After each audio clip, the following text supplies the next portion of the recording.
Salve, Caboclo Pena Branca! Salve, moço. Salve sua banda. Como o senhor está por aí no mundo astral? Sempre bem, filho. Graças a Deus, então, ué. O que caboclo?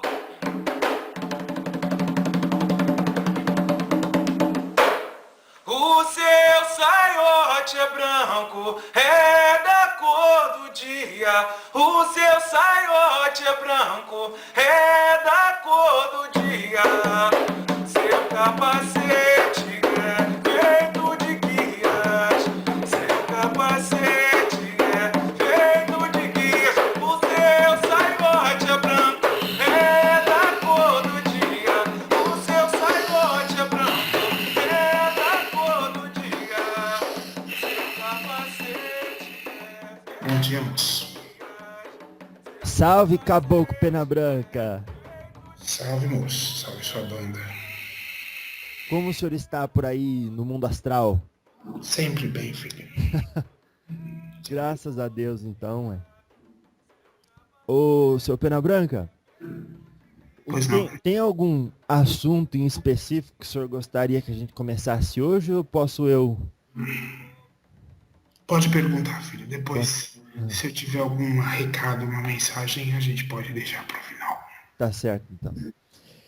Seu Pena Branca, a gente recebeu perguntas, às vezes, da sua vida passada, se teve alguma encarnação que o senhor foi índio, se foi na última. As entidades em geral, quando chegam num grau de desenvolvimento, filho, vamos dizer assim, mais universalista, não gostam de falar sobre esses tópicos. Ah lá.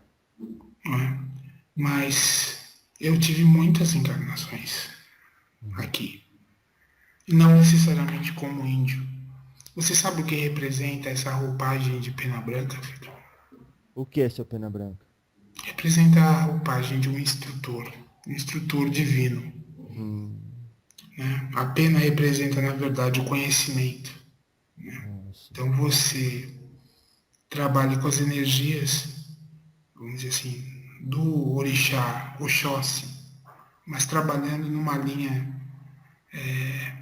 de oferecer o conhecimento para que as pessoas possam se ver dentro de um escopo divino. Então é trazer o divino que existe dentro de cada um de vocês, encarnados. Esse é o papel dos vários caboclos que atuam nessa linha de pena branca. Tá claro, filho? Tá claro. Então o senhor usa os instrumentos da vibração de Oxóssi, mas o senhor especificamente é de Oxalá. Todos os caboclos que trabalham na linha branca usam energia cristalina de Oxalá. Ah, Que é para você sedimentar, vamos dizer assim, fazer com que cada molécula do corpo de vocês possa absorver o conhecimento. Então, Oxalá é o meio e Oxóssi vamos dizer assim, é a força motora. entendi. Do Faz ponto de sentido. vista energético. Faz sentido. Bom, como a gente começou a falar disso, talvez seria interessante a gente ver o seu ponto de vista sobre os orixás. O que você gostaria de saber especificamente, filho? A Umbanda trabalha com 7 orixás. Trabalha com 7 linhas de orixás. Sempre Ah lá. tem um masculino e um feminino. Tá. O senhor pode falar quais são as linhas As linhas dos 7 orixás? que o senhor trabalha ou que o senhor entende é a mais As que eu trabalho, eu já apropriada? As que eu trabalho, eu já te falei. Aham. Mas existem... As 7 linhas são definidas por pares. Ah, Você vai ter Oxalá ah, e o Eatempo. Você vai ter Oxum, Oxumaré. Você vai ter Oxóssi, Obá. Você vai ter Xangô e Ansan. Você vai ter Ogum e Gunitá. Você vai ter Nanã e Obaluayê, Iemanjá e Omulô. Vamos dizer assim. Essa foi a nomenclatura escolhida pela Umbanda para poder classificar as energias. Todos os orixás sempre têm um elemento que irradia e um que absorve. O que irradia é o que permeia, digamos assim, a energia que vitaliza, né? O que recebe é aquele que corrige as distorções dessa energia que vocês possam ter nos campos da vida de vocês. Cada um desses orixás representa um trono. O trono representa uma linha de, vamos dizer, de radiação de elementos vitais para o planeta. E você tem orixás. Muitas pessoas chamam a nós guias de orixás. Dentro da Umbanda, isso muitas vezes acontece. Mas na verdade somos apenas guias espirituais.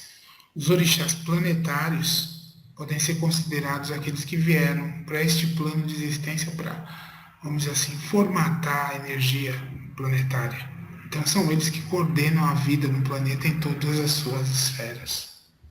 E existem orixás cósmicos, que são muito maiores, dos quais os orixás planetários são apenas fagulhas. E nós somos fagulhas dos orixás planetários. Nossa. E esses orixás que incorporam na Umbanda são encantados? Encantados são seres da natureza. Ah, tá. Então... Encantados são seres. Depende, o que você precisa tomar cuidado, filho, é que para cada linha religiosa você usa um termo com um significado diferente. Ah, verdade, isso é verdade. Certas correntes encantados são espíritos que, vamos dizer assim, faleceram e encantaram-se, ou seja, viraram guias espirituais. Entendi. Isso muito na região norte do seu país você tem muito isso. Ah, Mas encantados no sentido geral são as forças elementais que estariam numa segunda dimensão abaixo da sua. São aquelas forças que cuidam dos planetas, vamos dizer assim, das rochas, das matas, da água, do fogo, das manifestações puras dos 4 elementos. São os guardiões dos elementos. Esses são os elementais. Por isso se chamam elementais. entendi. Eu me referi a encantados no sentido de um espírito de alta evolução, no caso dos orixás, que nunca se encarnaram. Não.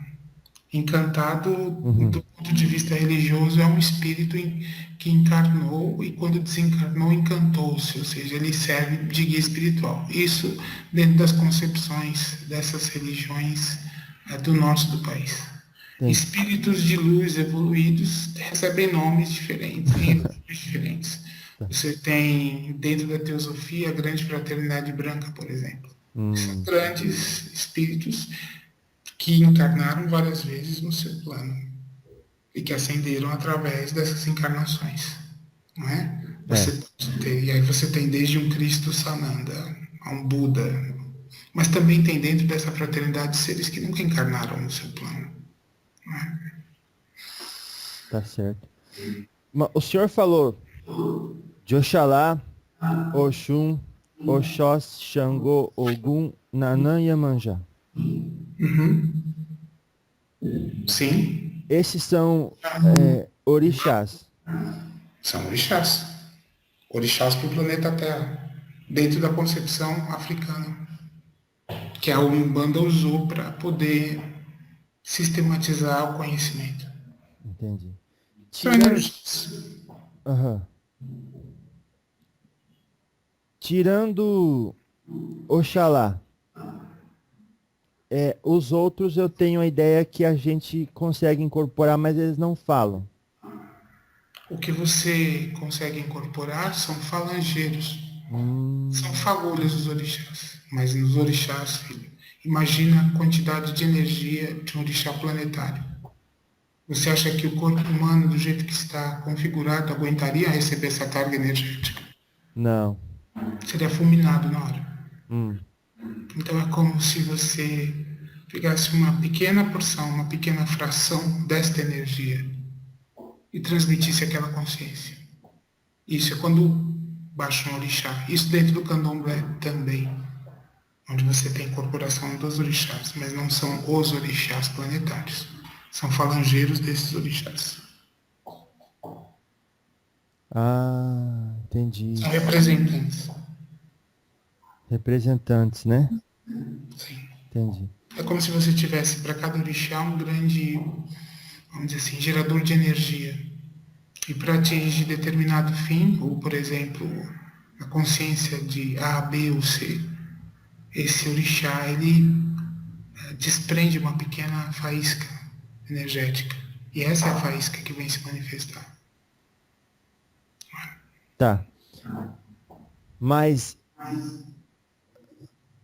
ô, seu Pena Branca, eu não sei se o menino do senhor deixou o foninho de ouvido aí por perto, porque tá começando a dar retorno à minha voz. Só um segundo, filho. Tá. Senhor, desculpe, viu? Aqui a tecnologia. Eu vou cortar esse espaço que eu pedi pro senhor fazer isso. Só um segundo, gente. Tá.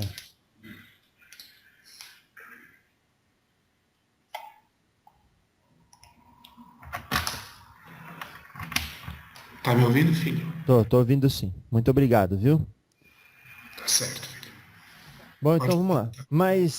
Mas, seu Pena Branca, esse então Ogum que as pessoas incorporam no terreiro é uma faísca de uma divindade maior. Exato. E E a gente, abaixo desse orixá você ainda tem outros representantes, que que são, são as guias, sim, as as sete entidades linhas. que você vê nos terreiros de Umbanda. Não é? Sim, como caboclo, preto Poucos velho. pretos velhos, exato. Tá bom. E Exu também, né? Exu também. Todos eles. Exu também é um orixá. Ah, é um orixá também. Só que Dentro não tá na ele, linha. Ah, não, ele é. Na verdade, dentro da linha da Umbanda, Exu está presente em todos os orixás. olha. Você tem Exus, porque o Exu é uma energia de propulsão. Então, sem Exu você não faz nada. Por isso, dentro dos rituais, você sempre faz primeiro uma oferenda a Exu. A Exu é Exu. o princípio. Exu é o Entendi. princípio, exatamente. Você Nossa. não chega ao Oxalá sem passar por Exu, Hum. entende? Uhum. Tá. Agora, esse, por exemplo, esse Ogum, que é essa faísca da, da divindade, uma centelha da divindade, esse Ogum que incorpora no terreiro, ele é um falangeiro. Então, um falangeiro seria um espírito que evoluiu? Não necessariamente. Aham, aham. Pode ser simplesmente uma fagulha do orixá que o orixá nunca incorporou, nunca se Materia, materializou nesse plano. Você está confundindo, são coisas encarnou, né? diferentes. Encarnou, nunca Os encarnou. guias espirituais, Aham, aham. necessariamente, ou quase que em sua maioria, vamos dizer assim, Ah, tiveram passagens por este plano. tá. Então, usam a sua experiência de vida para ajudar outros irmãos quando estão dando seus atendimentos. Não Uhum, é? uhum, Quando você tem um orixá, normalmente ele vem para imantar aquela irmandade com a sua energia, com a energia do orixá que ele representa. uhum. Mas ele não fala. Os Então, orixás não conversam com os humanos. A única forma que você tem de contato é um contato espiritual, energético. E dentro do candomblé, através dos oráculos de Búzios, né? De Fá. entendi. E, por exemplo, o senhor falou que tem um que irradia e o outro que absorve, né? Sim. Então, Oxalá irradia e Oiá absorve. Oxum irradia e Oxumaré absorve. E assim por diante, filho. Entendi. Daí vai O que você Obá. entende por irradia e absorve? Então, é isso que eu gostaria de maior explicação, para ficar claro. Vou Irra- tentar fazer um exemplo. Tá. Vamos pensar uma pessoa, um exemplo que é muito comum, que é quando as pessoas têm algum problema amoroso, Hum. não é? É. Então vamos pensar uma pessoa que não consegue ter um parceiro, uma parceira, não é? Um amor na vida, um companheiro, alguém assim. É. Quando você vai fazer sua consulta no terreiro, qual é a força de que orixá você vai pedir ajuda para que esse problema seja solucionado na vida desse filho. Ou Oxum, ou... Xumaré. Porque é o... entendi. Como é que você vai saber? Não dá pra saber. Dá para saber. Dá? Entende? Claro. Como? Se essa pessoa está sendo vítima, por exemplo, de um ataque energético, se essa pessoa está sendo vítima de algum tipo de magia, se essa pessoa é meritória de amor e não está recebendo este amor por algum motivo, o que é feito é a limpeza do, vamos dizer, campo energético da pessoa, certo? Normalmente quem faz isso é Exu. Tá. E depois esta pessoa é imantada com a atratividade de que orixá? Oxum. Ela tem que estar atraída, né? Ela tem que ter desculpa, ela precisa ter a capacidade de atração. Então você imanta a pessoa com a energia do orixá que traz o amor para essa pessoa, que é o Xum. Entende? Entendi. No outro caso, se é uma pessoa que tem uma vida desequilibrada, tem 25 amantes, tem um filho em cada porto, tem uma cabeça completamente, vamos dizer assim, desequilibrada do ponto de vista afetivo, qual é o orixá que você vai usar? O Mulu. Não, o Xumaré. Tá. Porque o Xumaré, ele vai absorver o que está desregrado no campo afetivo e amoroso. Entendi. Você entende? Então, antes de qualquer coisa, você precisa entender o que levou a pessoa àquela situação. Então, ao dar o atendimento, uma entidade de luz está sempre olhando para aquele problema de forma multidimensional. Primeiro, para saber se a pessoa não está mentindo, porque vocês mentem muito. Não. Segundo, para entender quais são as causas verdadeiras daquela situação. Podem ser vínculos kármicos. Pode ser que a pessoa tenha sido injusta. Pode ser que ela tenha feito mal ao outro. Então, tudo isso é levado em consideração. Então, muitas vezes a entidade não fala para não ofender a pessoa. E faz o que é necessário para que ela possa encontrar equilíbrio. Então, o papel de todo guia, dar o seu passo, dar o seu conselho, é para que a pessoa possa se centrar, possa encontrar o caminho do meio naquele campo da sua vida que está desequilibrado. Então, se é na questão da justiça, vai se trabalhar com Xangô. Se é na questão da fé, vai se trabalhar com Xalá.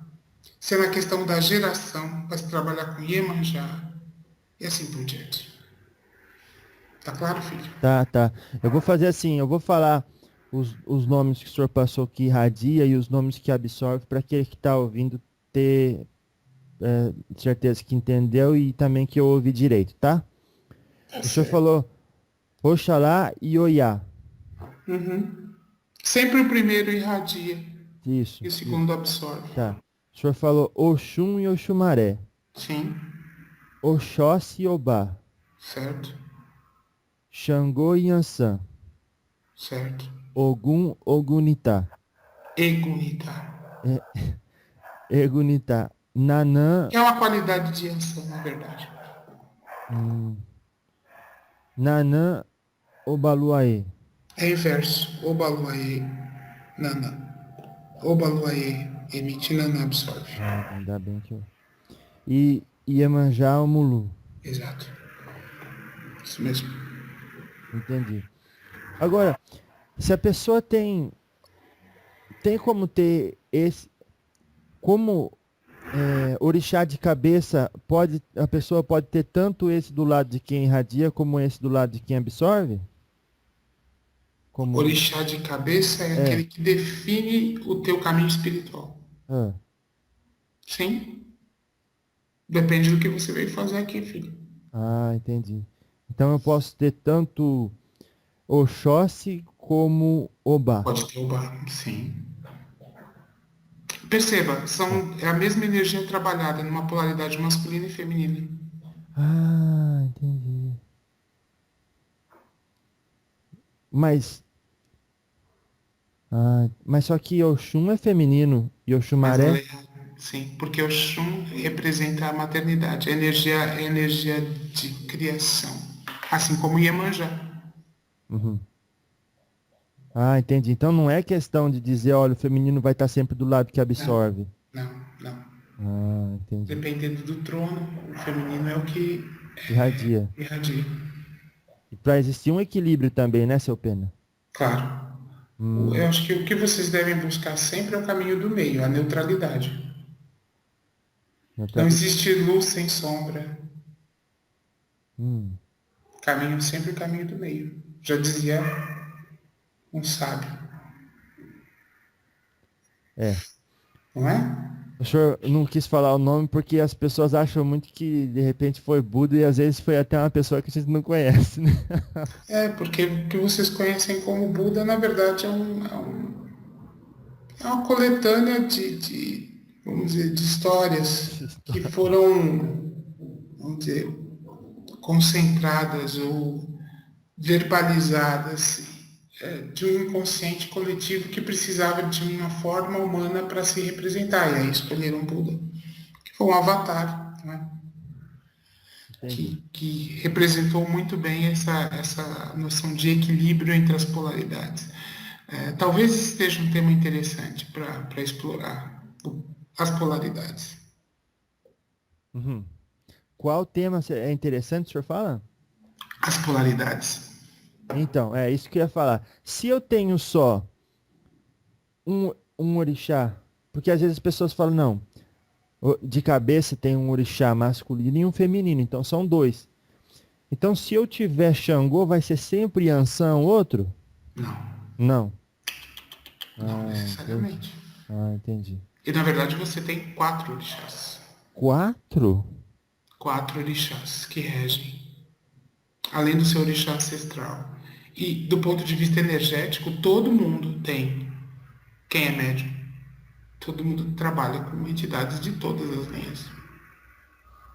Ah, quando o senhor fala, por exemplo, todo mundo trabalha com entidades de todas as linhas, quer dizer, olha, se eu pisei na Umbanda, a entidade disse que eu sou médium, eu não preciso nem perguntar se eu tenho caboclo.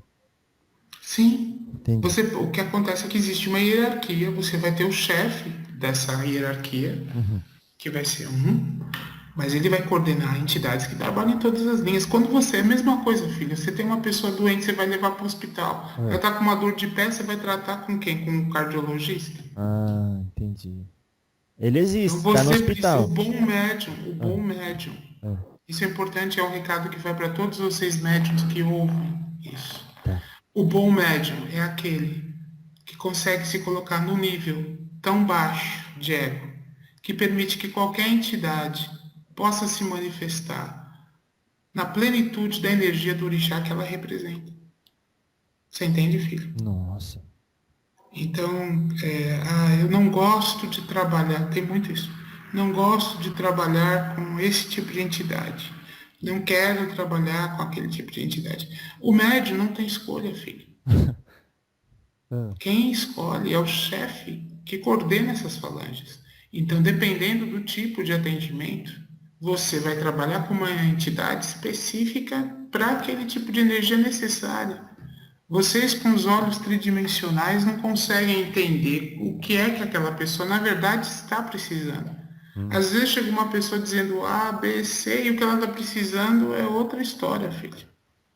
Ser humano não é transparente para vocês. Para nós vemos tudo. hum, Então, o bom médium é que se coloca a favor da espiritualidade. E não pré-julgue ou diga, eu acho. Vocês não têm que, o médium não tem que achar. Ele tem que deixar a entidade trabalhar. Tá certo? tá certo.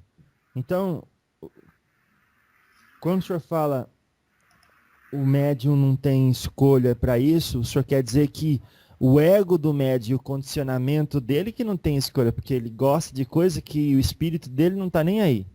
É porque muitas vezes o ego do médium vai querer que ele, vamos dizer assim, vai querer que ele trabalhe com entidades que são mais vistosas aos olhos das pessoas. É uma forma de se sobressair, É, olha lá. não é? Aham, aham. E muitas vezes o que acontece é que você trabalha com duas ou três entidades Aham. que trabalham, vamos dizer assim, com outras personalidades. Ou seja, é a Hum. mesma entidade trabalhando com uma energia diferente. Você pode ter um preto velho que trabalha como Exu quando necessário. Você pode ter um Exu que vai trabalhar como uma pomba-gira. Você pode ter uma pomba-gira que muitas vezes vai se apresentar como uma cigana e assim por diante. Tudo é uma questão de configuração energética e da necessidade do momento. Então é assim, eu sou um espírito que posso me apresentar para vocês da forma que for mais conveniente para aquele, vamos dizer, para aquela demanda, aquele serviço de atendimento que está sendo determinado. Tá certo? Ah, O entendi. papel do chefe de cabeça é coordenar essas manifestações, de tal forma que elas aconteçam de forma harmônica para o médium. Mas muitas vezes, você ter 10 ou 20 entidades, muitas vezes você talvez tenha 3 ou 4 ou 5, mas que se manifestam em 5 ou 6 personalidades diferentes. Ah, é porque vocês não estão travados num arquétipo porque vocês tiveram várias vidas. Então, e porque muitas vezes você precisa trabalhar com uma energia Ah diferente. lá. E aquele espírito, por conta das vidas passadas e experiências, ele pode muito bem hoje vir como um pinga-fogo e amanhã como um tranca-rua. É como você trocar uniforme. Ah, o Marabô falou isso. Você troca de uniforme. Mas é a mesma entidade. A consciência é a mesma usando diferentes personalidades para poder atender demandas diferentes. É aquele Ah, médico que às vezes vai ser o cardiologista, às vezes vai ser o neurologista, às vezes vai ser o dermatologista. Mas a consciência é a mesma. entendi. Mas ele tem um know-how para isso por conta das experiências passadas. Não está fingindo Não, nada. porque ele não é por experiência, não é de vidas passadas, filho. É porque você, quando você está aqui, você é obrigado a estudar muito. Então, para poder manipular uma energia de um orixá A, B, C ou D, você tem que estudar. Então, normalmente, cada representação dessas é usada para materializar um tipo de energia. Nossa, a gente pensa tão pequeno, né? É porque você só vem com os olhos físicos, não é? E com o ego, né? Com as nossas preferências, né? Sim, é porque você tem identidades pessoais. E Ah, muitas entidades que trabalham com vocês são, vamos dizer, amigos espirituais, são família que está acompanhando vocês há décadas, ah, séculos, milênios. entendi. É muito importante essa reverência, essa conexão do médium com a sua espiritualidade, que pode de repente, aquele preto velho com quem você está trabalhando pode ter sido teu melhor amigo na vida passada, pode ter sido teu pai, Nossa. pode ter sido teu irmão. Então, os grupos espirituais reencarnam sempre em conjunto. Então, vem um para o lado de cá e fica o resto lá tentando ajudar da melhor forma possível. Por isso é muito triste você ver um médium se fechando para a espiritualidade. Hum, Porque quando se fazem esses contratos, quando você se senta junto a um conselho kármico e planeja uma encarnação, você planeja sua encarnação sempre em relação ao grupo de espíritos com quem você vem encarnando sempre. Se existem vínculos kármicos, é aí que são resolvidos. Então, quando se faz esse planejamento, não se planeja apenas para você, mas se planeja para um grupo de espíritos que vai aprender coisas com você, porque eles também precisam aprender. Então, aprendem vocês aí, do ponto de vista existencial, encarnado, terrestre, e aprendemos nós também do lado de cá. Sempre é um aprendizado, para todos os lados. E quando o médium se fecha para nós, é muito triste, filho. é triste porque não são razões do espírito, né? São razões do ego, Ah lá. são preconceitos religiosos, são preconceitos familiares. Em geral, eu posso reduzir tudo a uma palavra: é falta de autoconhecimento. Nossa. As pessoas têm medo de olhar para dentro. Então, o que você tem de médium fugindo, se enfiando em igrejas evangélicas? Você tem de médium fugindo, se entupindo de drogas? O Ah que lá. você tem de médium fugindo, bebendo? O que você tem de médium fugindo, fazendo sexo? O que você tem? Então as pessoas buscam as fugas que são mais, vamos dizer assim, afins ou as mais fáceis. Porque você se olhar por dentro e entender que você é apenas uma consciência de um grupo de consciências que está num projeto encarnacional e não fazer nada a respeito disso, para mim é muito triste. Seu Pena Branca, essa fuga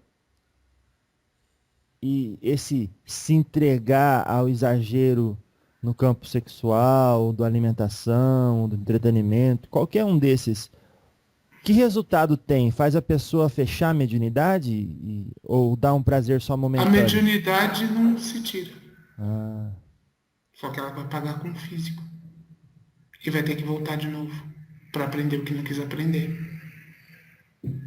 entendi. É uma forma da pessoa. Você não fecha, a mediunidade já é pensada do ponto de vista genético. Nossa. Quando se configura um espírito para reencarnar, vamos dizer assim, é como se você fizesse um programinha de computador. Uhum. Então você diz, olha, esse espírito tem esse caminho aqui de aprendizado. Então que características ele vai precisar ter para poder passar por essa vida? Essa. Pô, vai ser médium de incorporação, vai ser médium de evidência, Então, tudo isso, vamos dizer assim, todos esses fatores entram nessa equação. E essa equação, que é uma equação matemática, vai gerar o coeficiente de energia de cada orixá que esta pessoa vai ter. Isso vai se manifestar usando-se a fonte da criação num corpo físico XYZ que vai receber esse espírito codificado desta forma. Então é como se você fizesse um programa com um objetivo específico e essa pessoa simplesmente não obedecesse, como se o programa não funcionasse, porque ela obstrui energia. Ela não deixa esta energia se manifestar. E toda energia não manifestada gera câncer, depressão, autismo, outros problemas de saúde sérios, problemas cardíacos, todos os problemas ligados a glândulas, a vísceras, que são grandes processadores de energia. Não é? Então essa pessoa está em desequilíbrio. Como ela está em desequilíbrio, ela provavelmente vai ter a vida ceifada mais cedo, porque ela não aprendeu. Por misericórdia, muitas vezes, as pessoas que se desviam do seu caminho, do projeto original, têm a vida abreviada. Muitas vezes, ficam sofrendo, com aquela sensação de ter vivido uma vida sem sentido. Então, não fechem os olhos para a espiritualidade. Mas não estou dizendo para que as pessoas virem fanáticas religiosas. Isso não tem nada a ver com religião, filho. Isso tem a ver com autoconhecimento. Isso tem a ver com se encarar como espírito encarnado. Isso tem a ver com se entender como espírito numa experiência corporal terrena. Então, quanto maior o grau de conhecimento essas pessoas tiverem sobre isso, sobre essas verdadeiras tendências, tanto melhor. E que sejam bem orientadas, porque também podem cair na mão de pessoas inescrupulosas. Então tá. Existe uma matemática, uma programação colocada no nosso espírito, e essa programação então é que vai dizer com quem, e o onde e o quando. Sim, senhor. Entendi.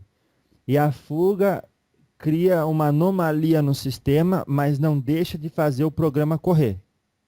O programa corre, mas sem efeito. Ele programa, para ele ser eficiente, ele precisa que a pessoa entenda como ele funciona. É como se você pegasse uma criança e colocasse na frente de uma equação de física quântica. Uhum. Então, se é lhe dado um programa, se é lhe dado uma missão, você pode chamar isso de programa, de missão, de propósito de vida, de missão de vida. Uhum. Se é lhe dado isso, é porque você, do ponto de vista, vamos dizer assim, de consciência espiritual, está apto, e mais do que isso, concordou com este programa. Pouquíssimos espíritos encarnam, vamos dizer assim, obrigatoriamente. Então, sempre existe um acordo.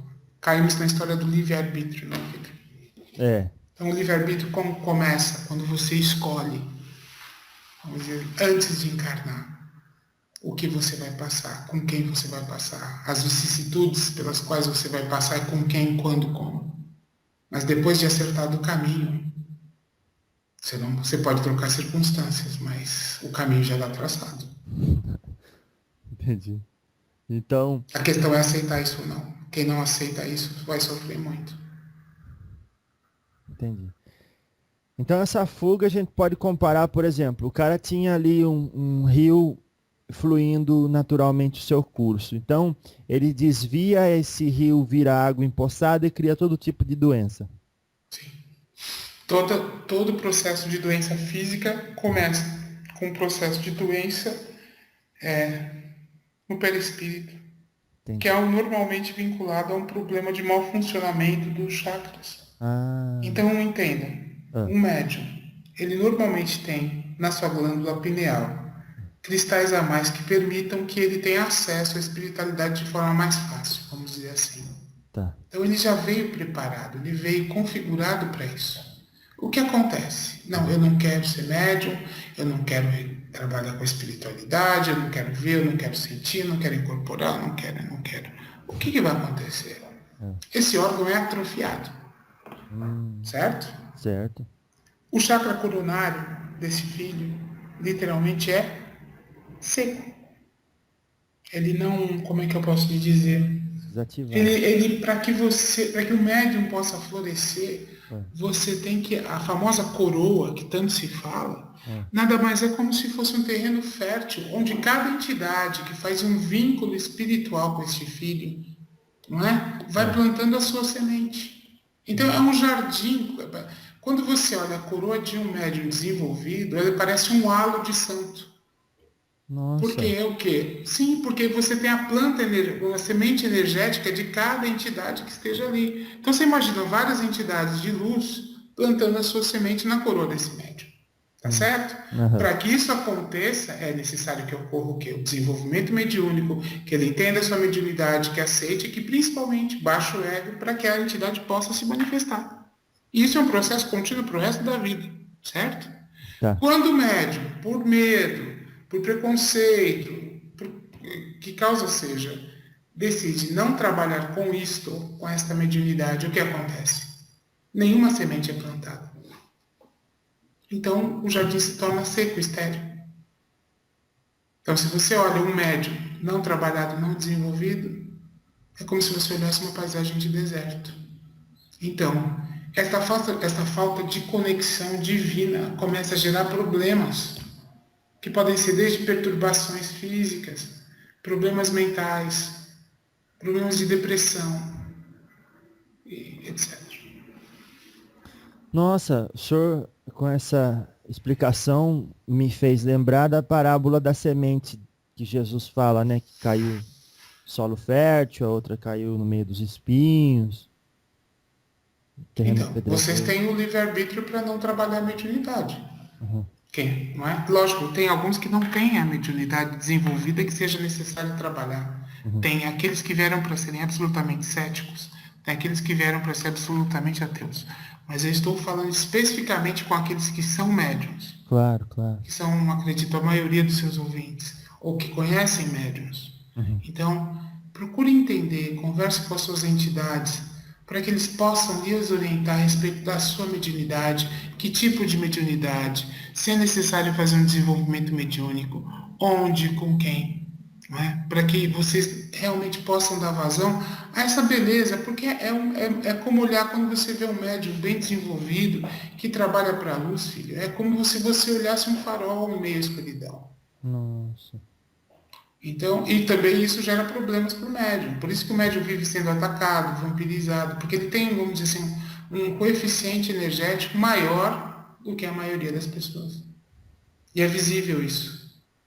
Para os espíritos que não têm luz, que estão vagando no astral, quando eles se deparam com este canal de luz, eles querem sorver aquela luz, essa energia. Então, os famosos encostos sempre vêm através disso. Muitas vezes você tem uma luz especial. Então eles se acoplam, às vezes não é por maldade, é porque eles precisam daquilo. E ficam sugando essa energia. Essa é a grande diferença entre um Egum e um espírito de luz. Porque o espírito de luz, quando ele, entre aspas, baixa, ele energiza o médium. Ele limpa o médium, ele desobstrui os canais. E eu estou falando do espírito de luz, mas eu incluo os nossos amigos Exus, que são de muita luz. Diferentemente dos quiumbas, que são sugadores, são vampirizadores. Entende, filho? Sim. E Egum é só um espírito desencarnado sem orientação. Pegou um espírito sem consciência. Às vezes até sem consciência que está desencarnado. Então, esses espíritos eles estão no lado de quem absorve e os espíritos de luz estão no lado de quem irradia. Mas não faça essa Sim, tá. comparação, Senão... porque senão você vai falar que o Xumaré é um espírito negativo. Não. É. Entendi. Então, vamos dizer assim, Vamos eles dizer, vamos vampirizam. colocar uma conta matemática. Vamos. Os orixás irradiadores, eles te dão um gás. Eles colocam mais energia para as coisas, para as áreas específicas, vamos dizer, para os seus devas energéticos, certo? Eles dão um upgrade, vamos dizer assim, uma palavra que vocês gostam de usar. Os que absorvem é quando você tem excesso de energia naqueles, ou desequilíbrio de energia naqueles pontos.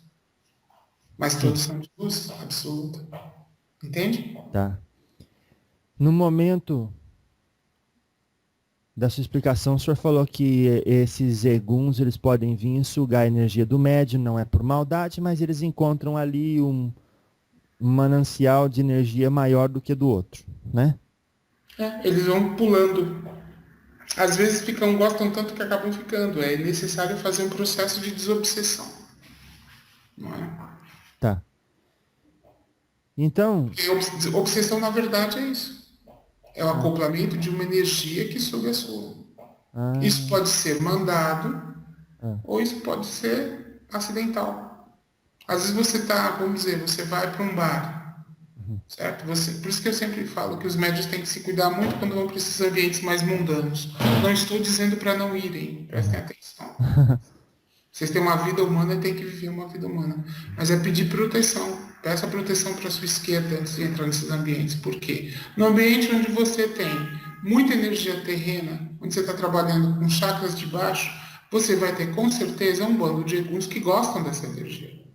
Energia do sexo, energia da bebida, energia da droga. Não é? Então, peça proteção para você, num lugar desses, chegar em casa completamente sem energia, sugada. Às vezes você está cansado e não entende por quê. Às vezes você acorda cansado e não entende por quê. Então, de certa forma, existe uma doação de energia. Tá. O senhor falou que às vezes um egum consegue ver um médium que tem uma coroa bonita, está fazendo um trabalho de caridade e é bonito de se ver do mundo espiritual. Daí as pessoas vão perguntar, mas não é que no mundo espiritual a gente só se vê o outro por estar na mesma frequência? Então o senhor está explicando que médium não é santo. Médium não é santo. Ele tem a energia telúrica que vocês têm. Essa é a diferença. Porque, vamos dizer, vindo um espírito de luz, ele pode ver. Mas ele não vai se acoplar a esse espírito de luz. Por quê? Porque o espírito de luz está num coeficiente energético que não bate com o dele. Entende? É como você tentar misturar água e óleo. Não funciona. Não. Enquanto que vocês encarnados, vocês têm energia telúrica, vocês têm muito ectoplasma para doar. Então é disso que eles vamos dizer assim, se alimentam. Não? Então é muito mais fácil para eles. Vocês estão vibrando. Existe uma questão de ressonância física. Entendi. Não é? Entendi. E aí a vibração X atrai a vibração X. Se você é uma pessoa que gosta de sair, beber, etc., muito provavelmente se você puxar algum egum, vai ser um egum que tenha um histórico de bebida. Se você gosta de fazer sexo com um monte de gente, fazer muito sexo de forma descontrolada, o tipo de egum que você vai atrair é alguém que gosta da mesma energia. Se você fuma muito de forma descontrolada, você vai atrair um egum que gosta de fumar muito. E assim por diante. Entendi. Então... O universo é matemática. As pessoas complicam, mas é muito simples. Tá certo. Então não é o estado de ser ou elevação moral, intelectual daquele espírito, é aonde ele está. Não, é vibração energética, é física. Sim, aonde ele está naquele momento. Exato. E com que grau de proteção? Porque qual é o papel dos Exus? De proteger. Proteção. Então peça, que eu sempre digo, médiuns, proteção. Salvem seus Exus, salvem a sua esquerda. São eles que estão ali batalhando por vocês do outro lado. Mas vocês estão correndo um perigo imenso e vocês não têm nem consciência. Nossa. Eles estão ali incansavelmente fiéis do seu lado, te protegendo. Então, saudação, reverência, respeito. Salve os Exus de lei. Salve. Seu Pena Branca, o senhor fala peça proteção. Mas se eles estão com a gente, são nossos amigos, vocês estão vendo, por que a gente tem que pedir? Seria uma maneira de se sintonizar com aquilo? Se você não pede proteção, qualquer coisa que seja feita é considerada uma, vamos dizer assim, invasão do seu livre-arbítrio. Ah, Você vai num bar por quê? Porque foi o Exu que mandou. nossa. Você vai transar com uma pessoa porque foi a pombagira que pediu. Então, a disponibilidade em ajudar não significa que esses guardiões estejam de plantão 24 horas por dia. É muito cômodo para vocês ter essa relação de uso com a espiritualidade, não é? Empregado, né? Não somos funcionários. Mas o senhor ensinou um negócio muito interessante. Tipo, o livre-arbítrio, ele deve seguir o seu caminho. Sim, a vida é sua, não é nossa. Nós fazemos parte dela, mas para que nós possamos interferir em algum processo, eu preciso da sua aquiescência, da sua concordância. Nossa. Então, reverenciar significa estar próximo. Quanto mais você referencia seus guias, mais próximos estaremos. Porque é uma relação de amor e de respeito, não é uma relação de obrigatoriedade. Eu não tenho obrigação nenhuma de estar aqui agora. Tenho? Não, senhor. Por que eu estou aqui agora? Porque amo este médium, amo este planeta e acho que posso contribuir de alguma forma. Então, este também é meu livre-arbítrio. Escolhi estar aqui. Sim. Então, quando você encontra objetivos congruentes dentro de uma postura correta, ética e feito dentro da lei do amor, tudo é bonito. Só que eu não posso interferir em nada se eu não estiver, vamos dizer assim, conectado energeticamente com a pessoa. Então, volto a falar, médiums, todo mundo pode pedir proteção para o seu anjo da guarda, não é? Se as pessoas soubessem que os anjos da guarda normalmente são os Exus e não tem nada de anjos, né? Coitado, os anjos têm muito pouco tempo, eles têm que cuidar do planeta. Os anjos têm que cuidar das criações divinas, não é? Então, assim, peça proteção para os seus Exus. Peça proteção de coração. Faça as suas oferendas. Antes de ir nesses lugares, vamos dizer, mais mundanos. Não temos santos aqui, encarnados. Então, já que vocês têm que viver uma vida mundana, que pelo menos tomem consciência dos riscos que correm e aproveitem cada momento. Sem excessos. Certo. Ninguém é contra se beber, ninguém é contra se fazer sexo, mas você sabe a medida do suficiente para você e o que te faz bem. Não é? Agora, num certo momento, o senhor falou assim, na hora que nós estamos vindo para trabalhar, é importante que vocês baixem o ego. Uhum. O senhor pode traduzir ou falar isso de outra maneira? Baixar o ego significa o quê? Baixar o ego significa deixar que o seu ego, que é um instrumento criado pela mente humana, interfira no processo mediúnico. Nossa, entendi. O ego só existe porque é uma manifestação de personalidade para te manter vivo nessa terceira dimensão. O ego não existe nas dimensões espirituais. O que existe é uma assinatura energética que te configura de uma forma X, Y, Z, então você é assim. O ego é uma impostura, é uma falsidade.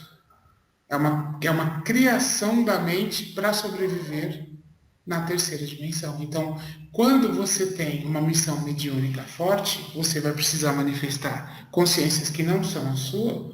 Se você está usando uma personalidade que nem é a sua para intermediar essa relação, a relação fica complicada. É como se você quisesse namorar uma pessoa e aí você manda um seu melhor amigo falar com ela. Então, o ego é esse, vamos dizer assim, intermediário. Então não existe uma verdadeira conexão enquanto você tiver um intermediário. Porque você tem que sentir a entidade tem que sentir que você está realmente, de coração, aberto para receber essa vibração. Porque tem Enquanto muito... isso não acontece, você vai ter um bando de impostores. Eita. Que tem muitos. A gente fala de mistificação, né? Aham. Agora Então, tem... desenvolvimento mediúnico não é decorar nome de entidade. O Desenvolvimento ponto. mediúnico é baixar o ego e ter muito autoconhecimento. Porque quando você se conhece, fica muito, muito mais fácil entender que aquela energia que você está, vamos dizer, transmitindo não é sua. Porque você sabe que você não é daquele jeito. Olha, o Pai Benedito sugeriu que a gente tentasse incorporar a nós mesmos primeiro. Exato. Eu disse isso de uma outra forma, é Você isso. acabou de falar a mesma Os coisa. melhores médios são aqueles que se conhecem melhor e que não cujo ego realmente seja do tamanho exato do teu verdadeiro espírito. Tá. Agora, se Deus deu para uma pessoa uma mediunidade consciente, para outra semi-inconsciente, para outra inconsciente, ele sabia o que estava fazendo. Normalmente os médiums inconscientes são aqueles que vieram por missão. Ah, entendi. São aqueles que não teriam, vamos dizer assim, a escolha. Não é? São aqueles cujos karmas os impeliram a esse tipo de mediunidade. E também porque, como a Umbanda é uma religião normalmente relativamente nova, as pessoas teriam muito medo. Eu acho que é um grande medo de todos os médiuns iniciantes, é de que, meu Deus, para quem eu vou dar a passagem? Meu Deus, quem é essa entidade? Meu corpo será possuído por um demônio. Nossa. As pessoas têm esses medos, é justo, é compreensível. Então, principalmente no começo da Umbanda, se escolheu esse caminho de incorporação inconsciente para que as pessoas tivessem certeza que não eram eles. Uhum. Até com processos mediúnicos mais, vamos dizer, animizados, né? Com mais gesticulação, ou com incorporações mais fortes, porque para as pessoas que começavam a assistir, eles não aceitariam que aquilo era uma realidade se não fosse feito daquela forma. Não é? É. É como se uma criança fosse para o circo e não visse os malabarismos. Então, hoje que vocês estão um pouco mais maduros, eu diria que a maior parte dos médiums são semiconscientes. Já que as pessoas também não têm mais tantas expectativas de verem, vamos dizer assim, o circo. Ah, entendi. Entende? E aí, então, pode focar mais no conteúdo. Exato. Porque é isso que importa no final, não é, seu Pena Branca? Sim. Porque a gente vai buscar o conteúdo. O que importa é despertar consciência. Quando uma pessoa busca um atendimento num centro, num terreiro, é lógico que é importante que ela saia dali com uma sensação de alívio para aquele problema que está pressionando, né? Sua mente, seu coração. Mas mais do que isso, é muito importante que aquela pessoa saia dali com a sensação de que ela é um ser divino, de que ela é o filho de Deus e que ela merece atenção. Porque o sistema que vocês conseguiram criar nesse mundo é tão massacrante que tem gente que não se acha digna nem de um olhar, nem de um sorriso. Então pensem nisso. Pensem com essa humildade quando vocês forem fazer seus atendimentos. Não é? Tem gente ali que nunca recebeu um sorriso da vida. Entendi. Então é necessário bastante responsabilidade com a mediunidade quando se trata de interação com pessoas que buscam se melhorar. É importante cuidar com a mediunidade em qualquer circunstância. Mediunidade não é gracinha. Mediunidade é uma capacidade, é um poder de intermediação entre o plano físico e o espiritual. Então, se você quer ser um bom médium, um bom canal, apague o ego. Conheça-se. Limpe-se. Limpe seus damas de consciência. Limpe seu coração. E no desenvolvimento mediúnico, o que é feito, que vocês não veem, é que à medida que as entidades vão se acoplando à sua coroa, elas vão trabalhando os seus chakras para realmente melhorarem vocês como pessoas. Nossa. Ao receber essa dádiva, vocês viram dar graças a Deus, porque estamos tentando melhorar vocês como pessoas para que se tornem médiuns mais dignos. Então, quando você fala assim, Médium picareta, entidade picareta, é porque se você tem uma energia que vibra num nível tão baixo, você é rancoroso, você é invejoso, você é, vamos dizer, tudo de ruim, que entidade de luz vai querer te utilizar como médium, filho? Ai. É como se você fosse assim, vamos colocar uma imagem que eu acho que vai conseguir transmitir de forma bem clara para a realidade de vocês o que eu estou tentando dizer. Imagina que eu sou uma entidade que vai trabalhar, decidi trabalhar com Umbanda, certo? Tá. E aí eu vou lá para escolher um cavalo, vamos dizer assim. Vamos dizer que eu vou comprar um carro, Ah, né? Aí ah, tem aquele parque, aquele estacionamento enorme, com um monte de carros, uns carros novos, bonitos, reluzentes, uhum, e aquele carro velhinho, acabado, feio, etc e tal, né? uhum, Então, assim, não pense que a gente vai escolher vocês pela aparência. A uhum. gente vai escolher vocês pela capacidade de amar o próximo, filho.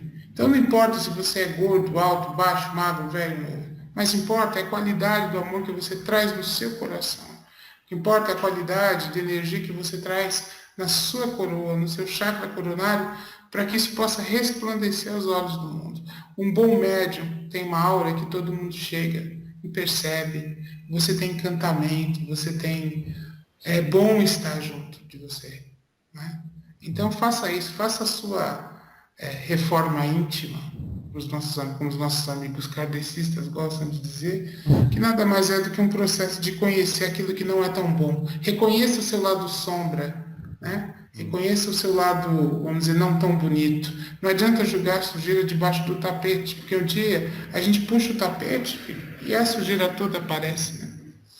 Então, busque o caminho da verdade, do amor, busque o caminho da felicidade, do autoconhecimento, busque o caminho da paz interior, para que nós tenhamos os melhores médios para trabalhar. Então, quando o senhor falou escolhe os melhores carros, está relacionado com a habilidade da pessoa, igual o senhor falou, de expressar o amor ao próximo. Exato. Sim, não tem essa de idade nem de nada. Não, porque senão todo mundo só ia querer. Já pensou pegar uma modelo dessas aí, uma Gisele Bündchen, e Ah, transformar essa mulher numa médium? ah. Que beleza, todo mundo ia prestar atenção muito no que a entidade estava falando, né, filho? Não, não ia não.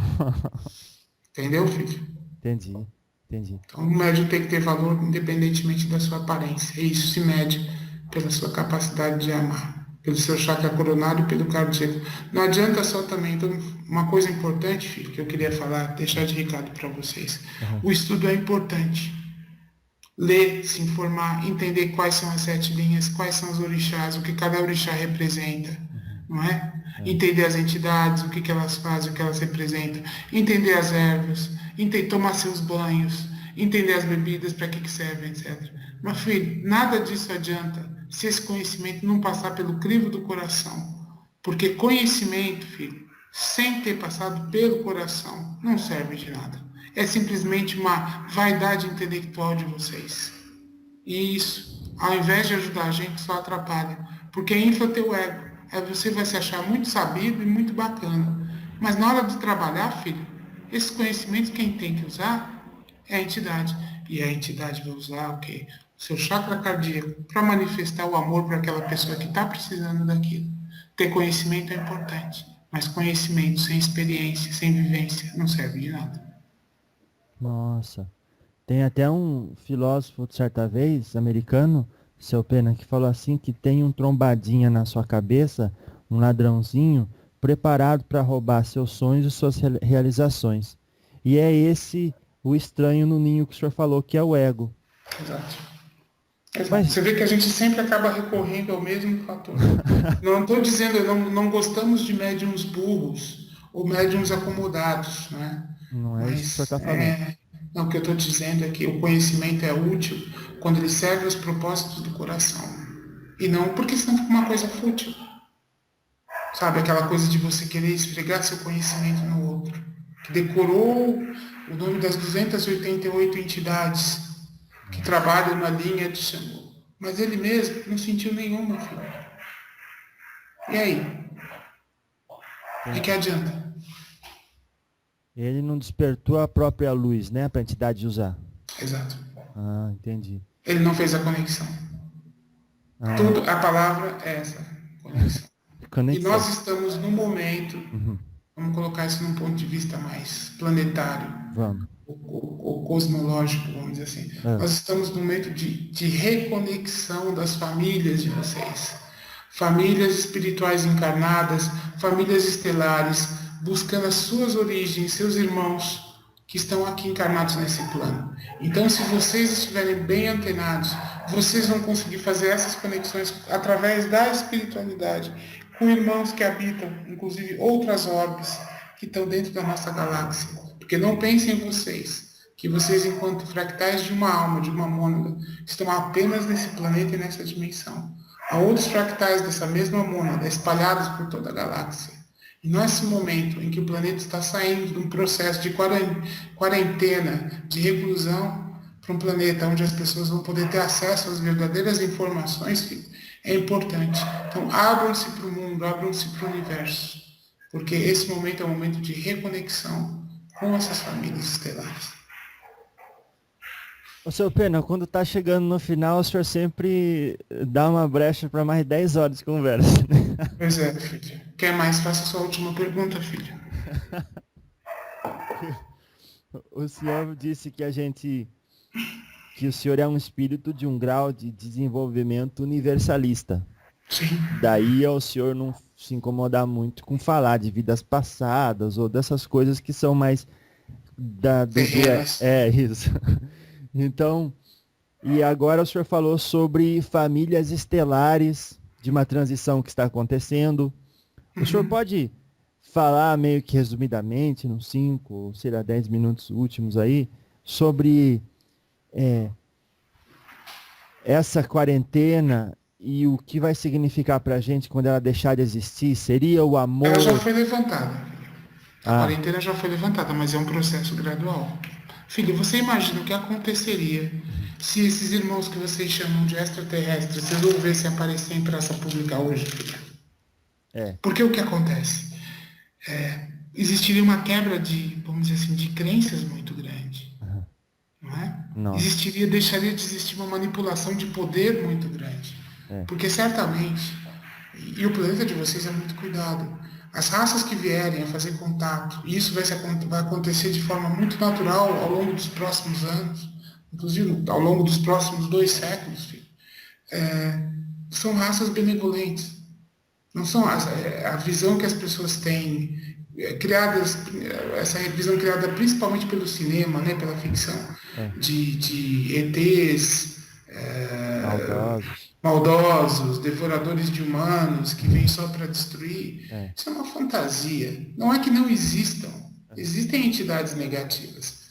Mas justamente o planeta de vocês entrou em quarentena por já ter sido abusado, né, por raças que estavam só querendo se servir a si mesmas, né? Do ponto de vista universal, você define essas raças em aquelas que são que servem a si mesmas, ou que seriam egoístas, né? Elas vejam os seus próprios interesses, e aquelas raças que estão de interesse em servir aos outros. Então, as raças que queriam se servir para si mesmas foram muito presentes, estiveram muito presentes nesse planeta durante tempos muito, muito remotos, né?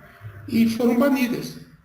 Tá. Elas foram banidas desse planeta porque houve um consenso de que existia um abuso, porque é como aquele pesquisador que fala assim, olha, eu só vou arrancar uma pequena folha dessa árvore, e daqui a pouco você vai lá ver se ele arrancou uma árvore, ele já arrancou não só a árvore, como acabou com a plantação inteira.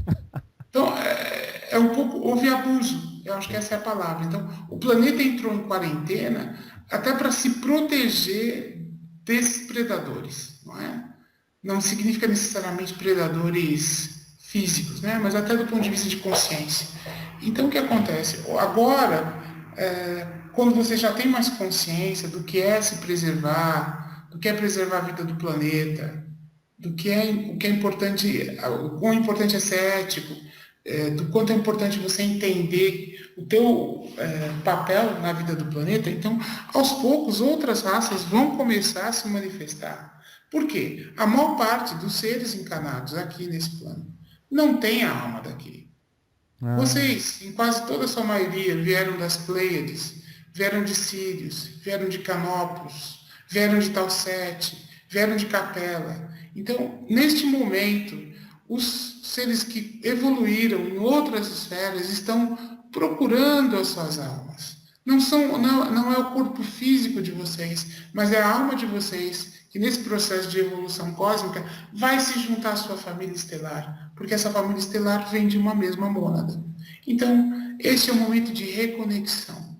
Abram seus corações e abram suas mentes. A realidade extraterrestre tá aí para todos. Basta, cada vez vocês podem perceber, tem mais e mais sinais. Em breve eles vão chegar, inclusive de forma física, e vão se apresentar e vai ser, vamos dizer assim, muito surpreendente, porque eles vêm no sentido de ajudar a humanidade a se reorganizar e a desfazer um tanto de coisa errada que fizeram, e vocês vão conhecer a verdadeira história do planeta de vocês, que não tem pouco a ver com a história oficial dos últimos, vamos dizer, 5 ou 6 mil anos. A vida terrestre começa muito, muito, muito antes disso. Justamente com sementes desses povos estelares aí que estão aqui só observando para ver quando é que vai ser permitido esse primeiro contato. Então isso não é conversa, fala como um pretado, como um caboclo está falando de extraterrestre. Né? Então, entendam isso. Tudo faz parte do universo, vocês não são o centro do universo, até é um planetinha importante, porque tem um estudo antropológico muito sério de mistura de raças e de DNA, mas do ponto de vista cósmico, a Terra é um grão de areia, né? nossa. É absolutamente nada. Então, não seria muito ilógico, né, do ponto de vista matemático, que no universo com bilhões de galáxias e bilhões de estrelas, a Terra fosse representativa da única forma de vida que existe no universo.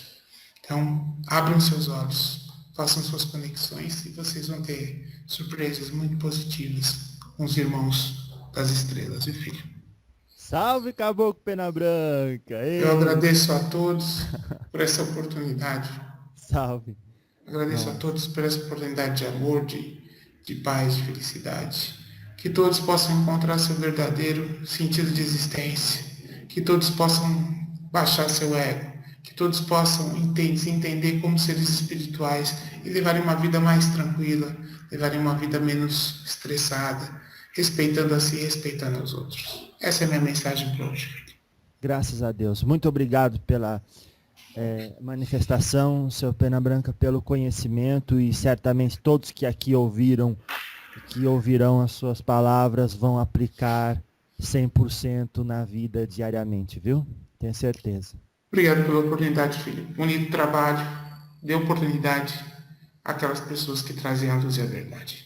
Graças a Deus. Muito Salve as obrigado. 7 linhas sagradas da Umbanda. Salve, Salve. Oxalá, salve, Oxóssi. Salve, meu Pai.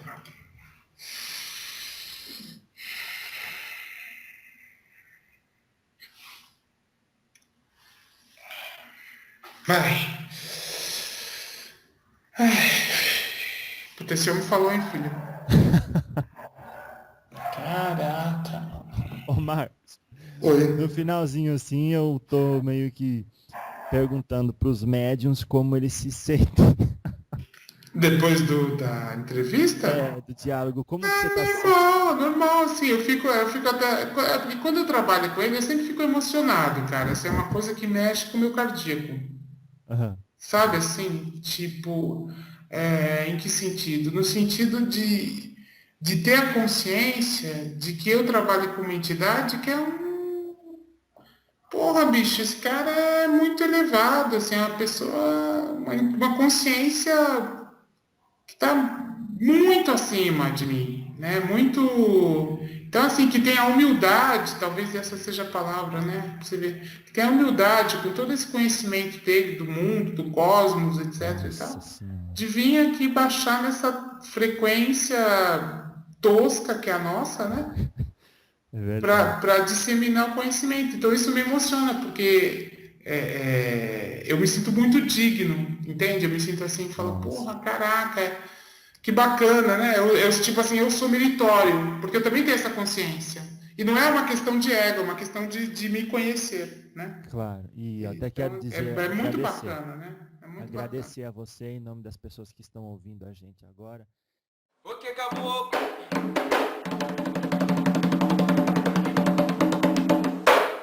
O seu saiote é branco, é da cor do dia. O seu saiote é branco, é da cor do dia. Seu capacete é feito de guias. Seu capacete é feito de guias. O seu saiote é branco, é da cor do dia. O seu saiote é branco, é da cor do dia. Seu capacete é feito de guias. Seu capacete é feito de guias. O seu saiote é branco, é da cor do dia. O seu saiote é branco, é da cor do dia. Seu capacete é feito de guias. Seu capacete é feito de guias. O que acabou? O Luiz Lopes, que é o nosso companheiro da TV Globo, nos honra com a sua presença. Muito obrigado. E encaminha uma pergunta ao Chico Xavier. Chico, é o companheiro da Globo que formula esta pergunta. Nossa humanidade assiste neste momento a mais um lance dramático da corrida espacial, quando a Apolo 15 se encaminha para a Lua. Acreditam os mestres espirituais de Chico Xavier se ainda em nossa atual civilização o homem poderá entrar em contato com civilizações de outros planetas? Estamos subordinando a resposta ao mesmo critério com que foi estruturada a informação para a nossa estimada entrevistadora que falou sobre a nova era. Se não entrarmos numa guerra de extermínio nos próximos 50 anos, então nós podemos esperar realizações extraordinárias da ciência humana partindo da Lua.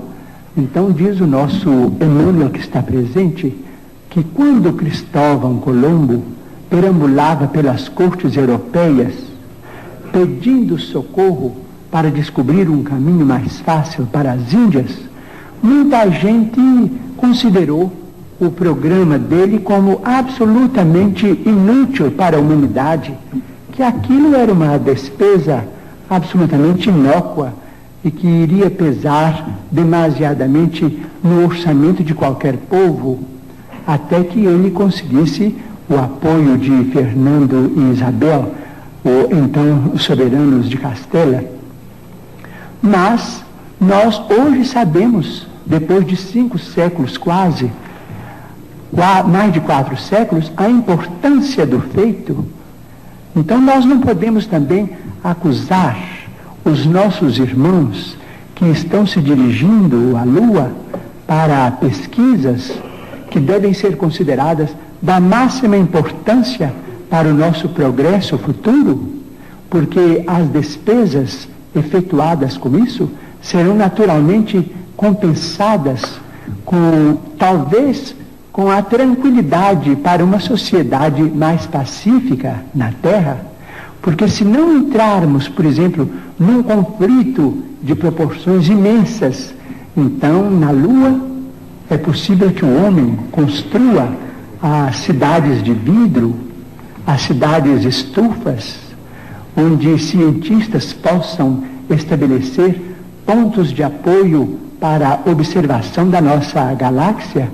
Essas cidades não são sonhos da ciência. Essas cidades, naturalmente, com muito sacrifício da humanidade terrestre, podem ser feitas e provavelmente, vamos dizer, vai se obter azoto e oxigênio e usinas, vamos dizer, de alumínio e formações de vidro e matéria plástica na própria Lua para a construção desses redutos da ciência terrestre. E provavelmente a água será fornecida pelo próprio solo lunar.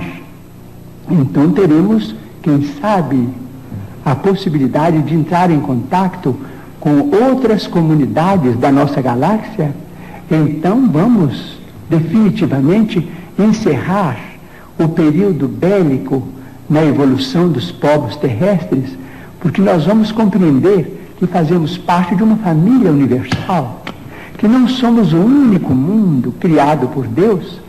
O próprio Jesus, a quem reverenciamos como nosso Senhor e Mestre, disse: há muitas moradas na casa de meu Pai. Portanto, nós precisávamos prestigiar a paz dos povos, a tranquilidade de todos, com o respeito de todos, com a veneração máxima pela ciência, para que nós possamos oferir esses benefícios no futuro, talvez mais próximo do que remoto, se nós fizermos por merecer.